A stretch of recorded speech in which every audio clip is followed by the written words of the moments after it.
Book 18. Argument. Augustine traces the parallel courses of the earthly and heavenly cities from the time of Abraham to the end of the world, and alludes to the oracles regarding Christ, both those uttered by the Sibyls, and those of the sacred prophets who wrote after the foundation of Rome, Hosea, Amos, Isaiah, Micah, and their successors. Chapter 1. Of those things down to the times of the Savior which have been discussed in the 17 books. I promised to write of the rise, progress, and appointed end of the two cities, one of which is God's, the other this world's, in which, so far as mankind is concerned, the former is now a stranger. But first of all I undertook, so far as His grace should enable me, to refute the enemies of the city of God, who prefer their gods to Christ its founder, and fiercely hate Christians with the most deadly malice. And this I have done in the first 10 books. Then, as regards my threefold promise which I have just mentioned, I have treated distinctly, in the 4 books which follow the 10th, of the rise of both cities. After that, I have proceeded from the first man down to the flood in 1 book, which is the 15th of this work. And from that again down to Abraham our work has followed both in chronological order.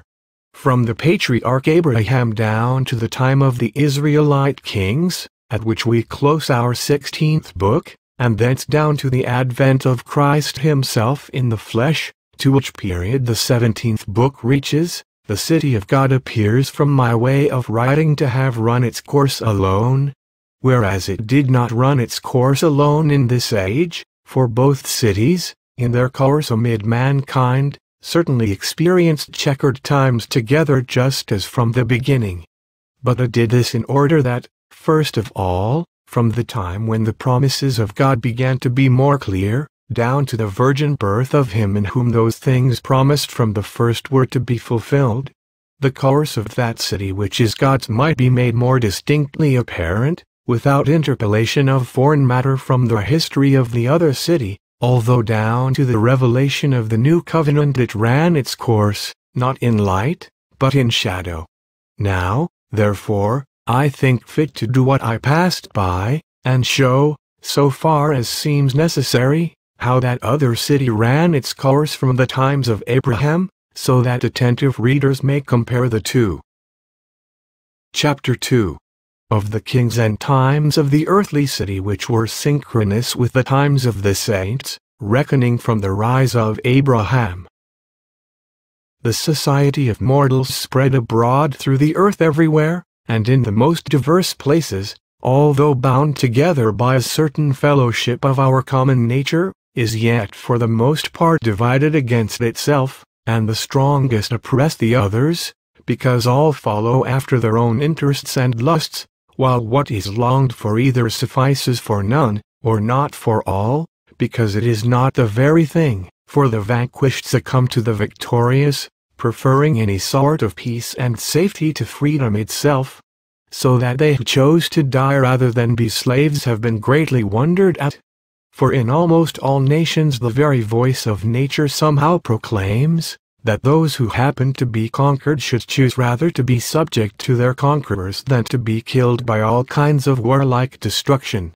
This does not take place without the providence of God, in whose power it lies that anyone either subdues or is subdued in war, that some are endowed with kingdoms, others made subject to kings. Now, among the very many kingdoms of the earth into which, by earthly interest or lust, society is divided, which we call by the general name of the city of this world, we see that 2, settled and kept distinct from each other both in time and place, have grown far more famous than the rest, first that of the Assyrians, then that of the Romans. First came the one, then the other. The former arose in the east, and, immediately on its close, the latter in the west.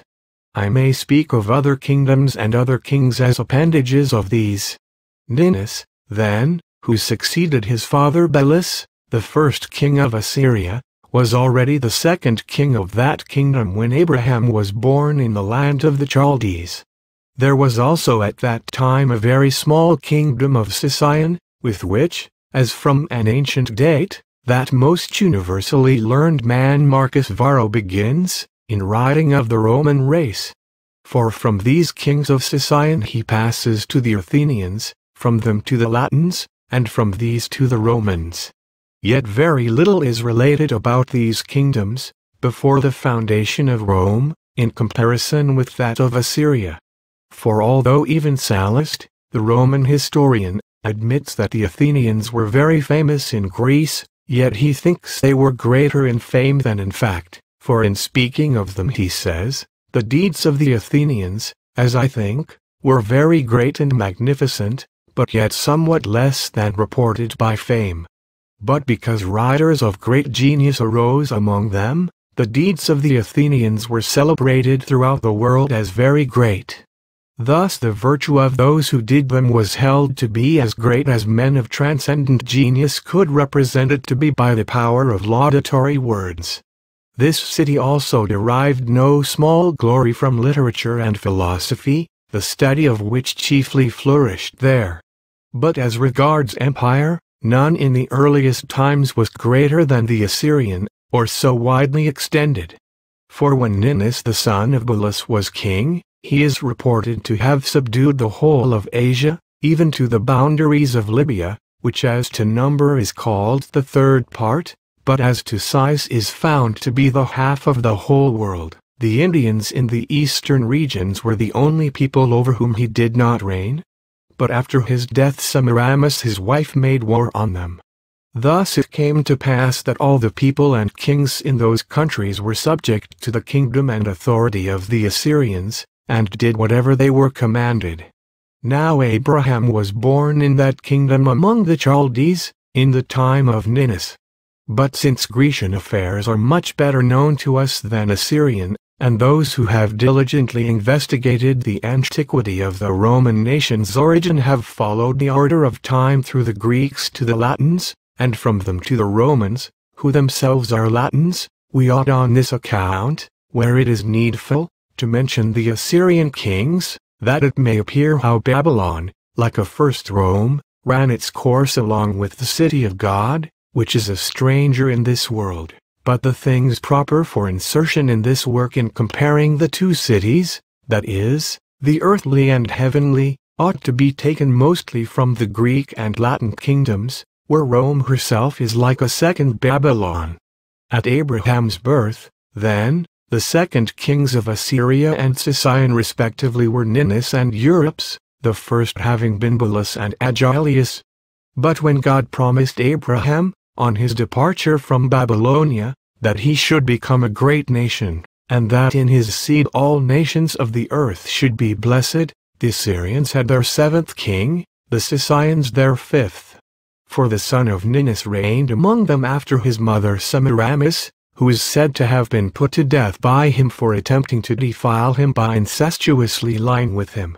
Some think that she founded Babylon, and indeed she may have founded it anew.